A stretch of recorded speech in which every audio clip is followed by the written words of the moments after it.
Welcome back to When Harry Met Board Games. We feed our people with relatable content, and our victory condition is your satisfaction.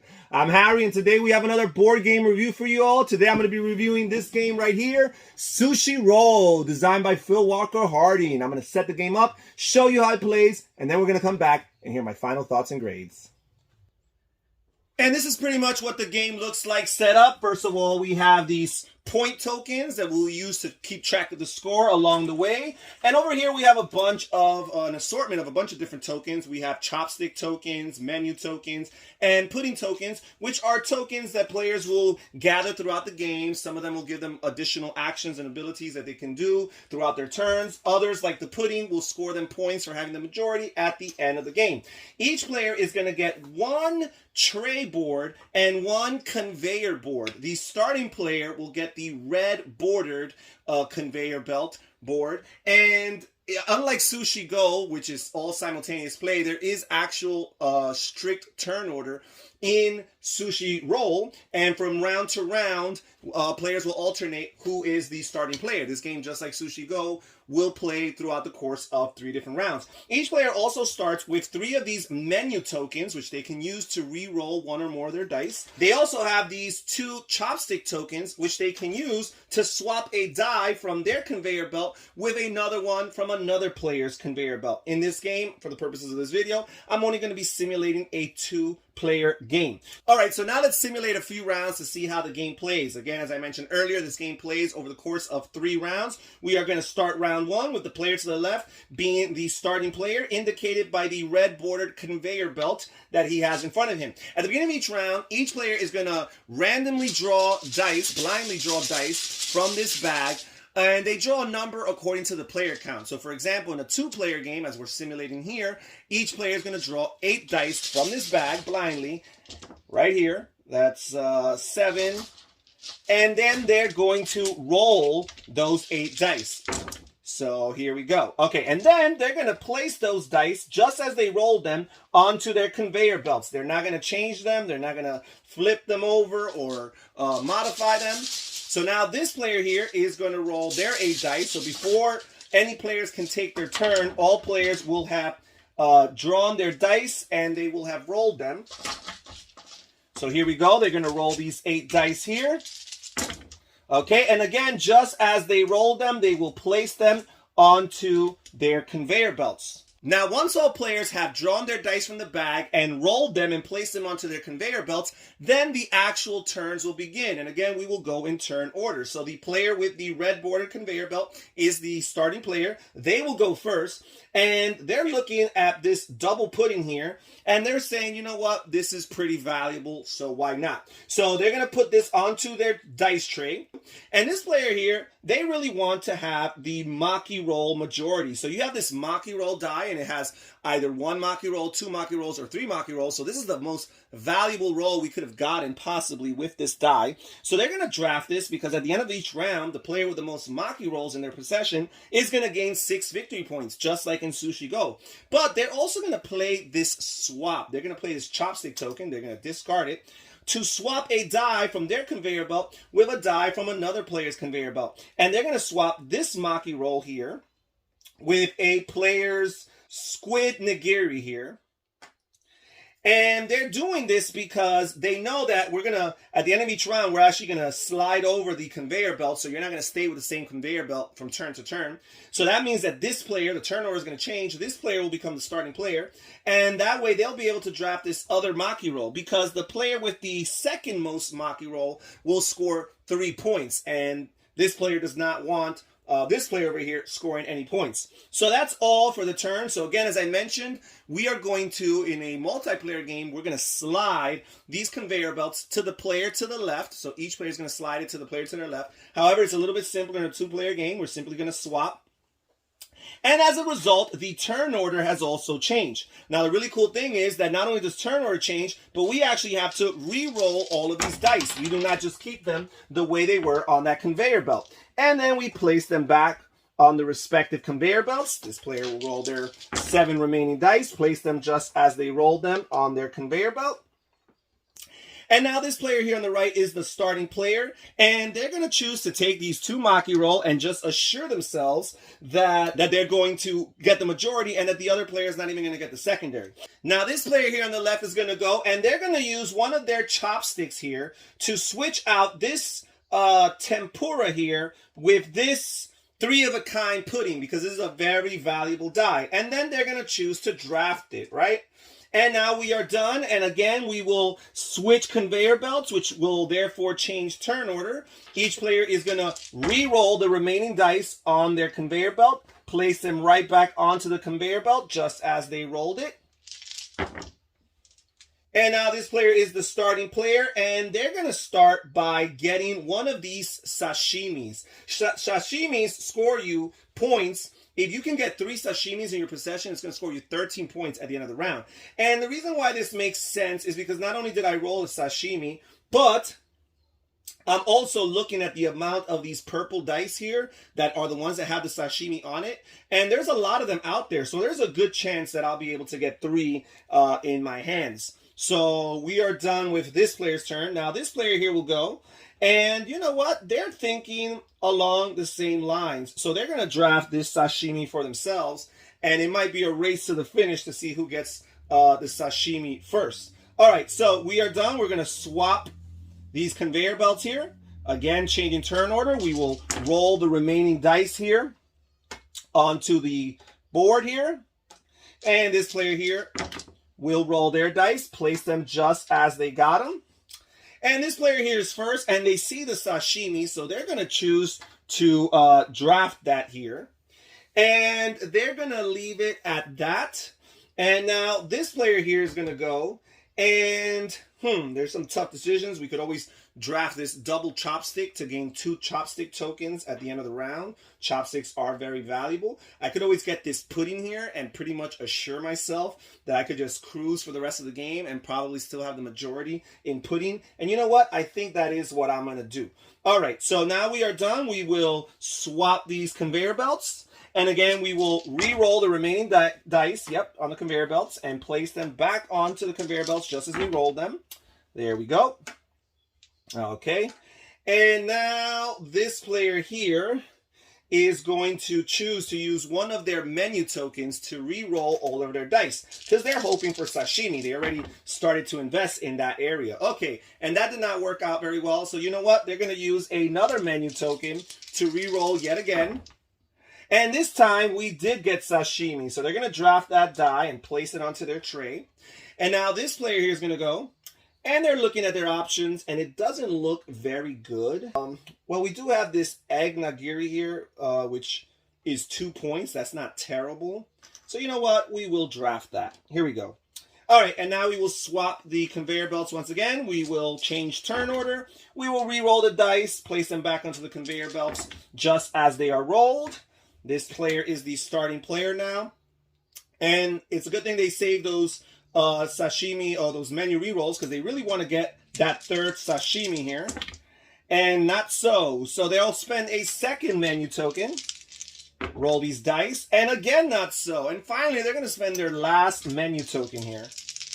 And no sashimi, unfortunately. So instead, they're going to draft this menu die, which at the end of the round is going to give them 2 additional menu tokens that they can use to mitigate their rolls in the future. All right, now this player here's got something to choose, and they could get this nigiri here, but this is just going to gain them 1 point at the end of the game. So instead, or at the end of the round, I'm going to choose to draft these double chopstick dice and get those tokens to manipulate the situation in the future. Now they will swap the conveyor belts once again, switching turn order, re-rolling the dice, and placing them onto their boards as it is. And this player is very fortunate because they naturally rolled this sashimi face of the die, and they will draft it, which will be the 3rd for their tray here.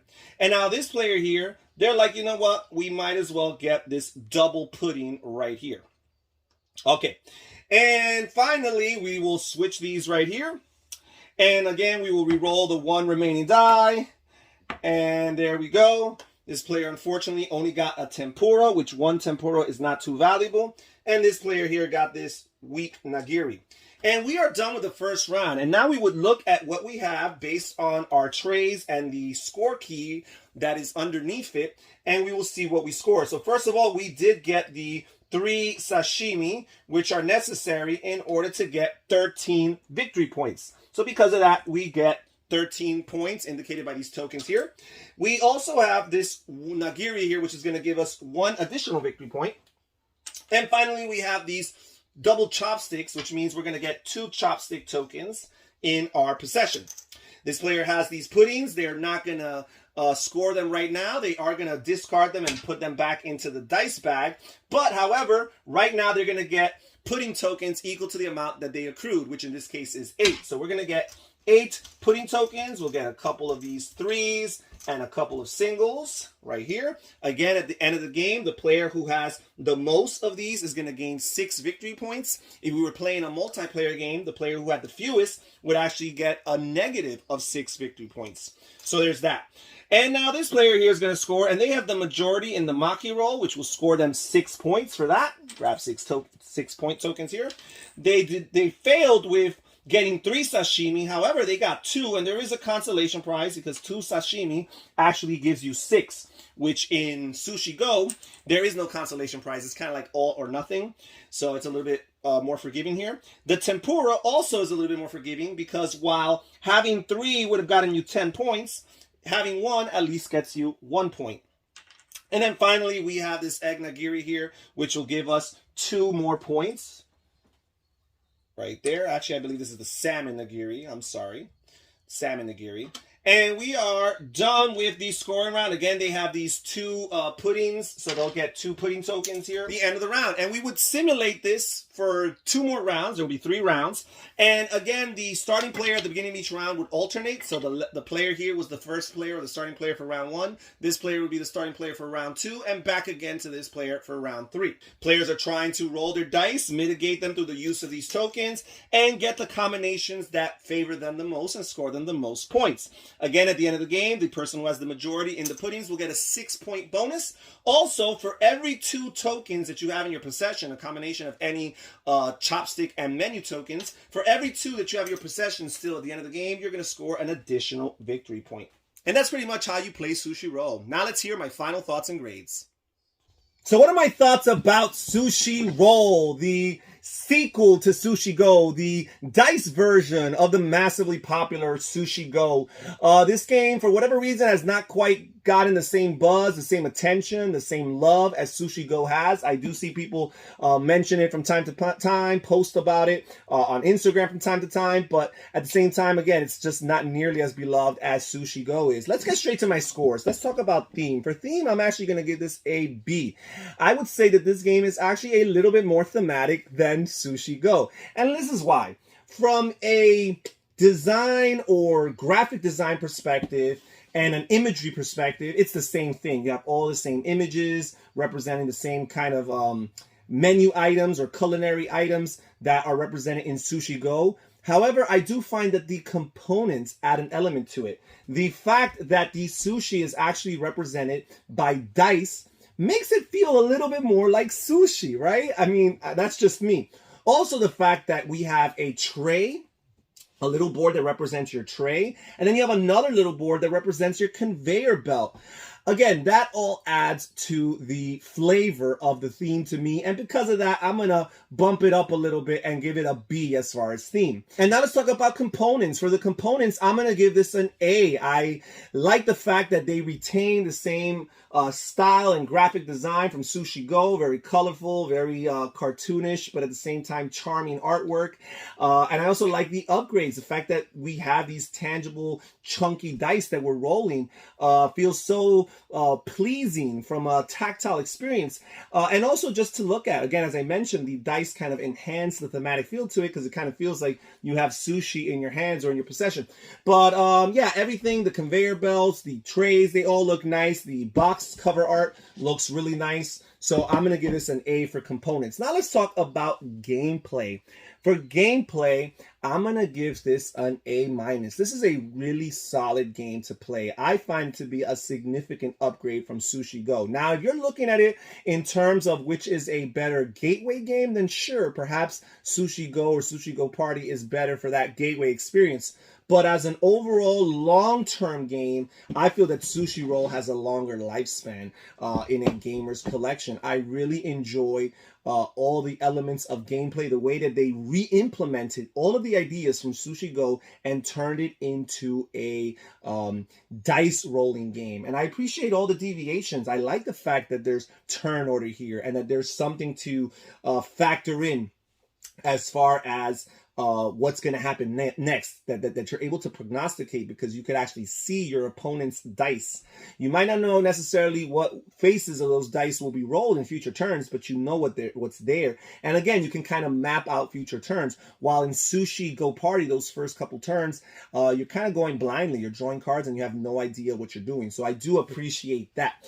I also like the fact that each additional turn is another re-roll of the dice, an automatic mandatory reroll. I really, really like that because that actually, while you can prognosticate, it keeps it feeling a little bit non-predictable because when you roll those dice, you're not necessarily going to roll the same size of the dice that you saw previously. You're not necessarily going to roll the same dice that you're hoping for. So I like that challenge and that freshness of taking each turn as something new. Now, I also appreciate the fact that while it is going to vary from turn to turn, you're going to have the luck of the roll, that they do have some really cool ways of mitigating it. I like the chopstick here. In Sushi Go Party, the chopstick basically allowed you to draft 2 cards in one turn. Okay, cool, that's nice. And sometimes that really worked out to make some really powerful combos, but for the most part, I found those chopsticks to be a little bit of a dud. However, in this game, the chopstick actually makes you swap a die from your conveyor belt with a die from another player's conveyor belt, which can be used in one of 2 ways. You could either use that in order to get a more preferable die from the conveyor belt that your opponent has exactly on the face that it was rolled, right? So perhaps you don't want to risk getting that die in a future turn, but not having the amount that was rolled. But the other way that you can use this, and it's a little bit of a craftier way of using it, is you can use it if you're the last player on a turn, let's say, and you're about to be the first player in the next turn. You can use it to swap a die that you're not even necessarily going to draft that current round. Instead, what you're doing is you're putting the more favorable die onto the tray that's going to be your tray on the next turn. Again, you see the trays sliding leftward throughout the game. You know which tray is coming to you next. So perhaps there might be 2 dice on your current conveyor belt that you're interested in. You draft one of them, and the second one, you could use a chopstick to place it on an opponent's conveyor belt that's going to be yours on the next turn. That way, booyah, on your next turn, you have that dice that you're really, really hoping for. So again, it could actually speed up the process as far as comboing your dice. Also, the menu tokens are very useful because, again, they allow for dice mitigation, and there's a constant way of replenishing your menus just by rolling dice that grant you those menu symbols and therefore will grant you those menu tokens.